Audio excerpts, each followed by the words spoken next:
सिंधुदुर्ग जिल्ह्यासह इतर जिल्ह्यातील ताज्या घडामोडी पाहण्यासाठी सिंधुदुर्ग 24 तासला सबस्क्राइब करा आणि बेल आयकॉनवर क्लिक करा। सिंधुदुर्ग 24 तास सदैव तुमच्या सोबत। पुढील बातमी पाहणार आहोत विस्ताराने। देवगड तालुक्यातील पंचायत समिती व जिल्हा परिषद निवडणुकीत अर्ज मागे घेण्याच्या प्रक्रियेत विरोधी उमेदवारांनी माघार घेतल्याने 5 जणांवर निवडणूक न घेता भाजपचे उमेदवार बिनविरोध निवडून आले आहेत। यामुळे देवगड तालुक्यात भाजपची पकड अधिक मजबूत झाल्याचे चित्र स्पष्ट झाले आहे।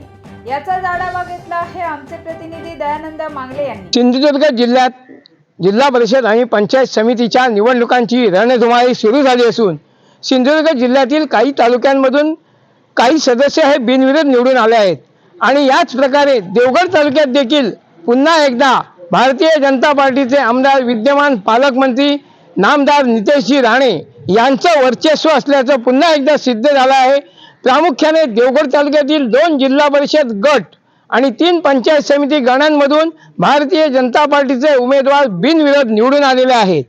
पडेल जिल्हा परिषद, बापर्डे जिल्हा परिषद, पडेल पंचायत समिती गण, बापर्डे पंचायत समिती गण आणि नाडण पंचायत समिती गण यामधून 5ही उमेदवार जे विजयी झाले आहेत ते भारतीय जनता पार्टीचे असून या ठिकाणी पुन्हा एकदा देवगड तालुक्यात भारतीय जनता पार्टीचंच वर्चस्व आहे आणि या ठिकाणी विरोधकांना एक आव्हान, मोठ्या प्रकारचं आव्हान या ठिकाणी भारतीय जनता पार्टीनं उभं केलेलं आहे।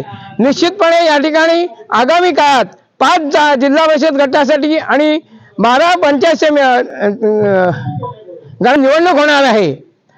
आपण या ठिकाणी पाहू शकतो पडेल जिल्हा परिषद पंचायत समिती गणातून अंकुश यशवंत ठुकरुल हे भारतीय जनता पार्टीचे उमेदवार बिनविरोध निवडून आलेले आहेत। त्याचप्रमाणे नाडण पंचायत समितीमधून गणेश सदाशिव राणे हे भारतीय जनता पार्टीचे उमेदवार बिनविरोध निवडून आलेले आहेत।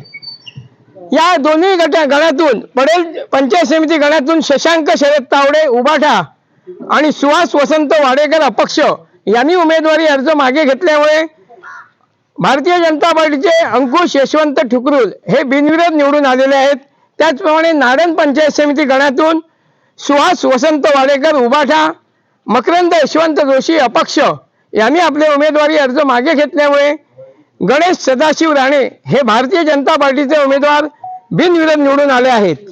त्याचबरोबर बापर्डे पंचायत समिती गणातून सुलोचना सीताराम धुरी या उबाठाच्या उमेदवारांनी आपली उमेदवारी अर्ज मागे घेतल्यामुळे या पंचायत समिती गणातून संजय लाड या भारतीय जनता पार्टीच्या उमेदवार विजयी झाले आहेत।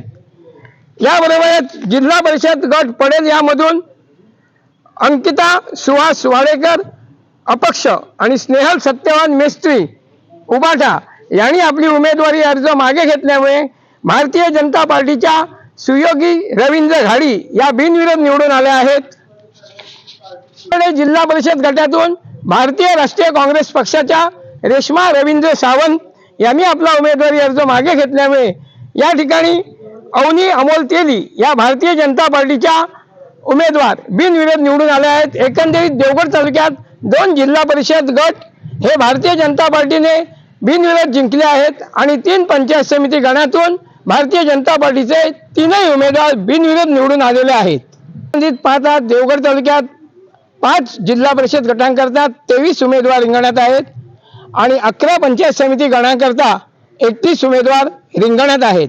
एकंदरीत पाहता संपूर्ण सिंधुदुर्ग जिल्ह्यात निवडणुका बिनविरोध करण्याच्या हालचाली ह्या मोठ्या प्रमाणात सुरू असताना प्रामुख्याने देवगड तालुका हा या ठिकाणी आघाडीवर राहिलेला आहे।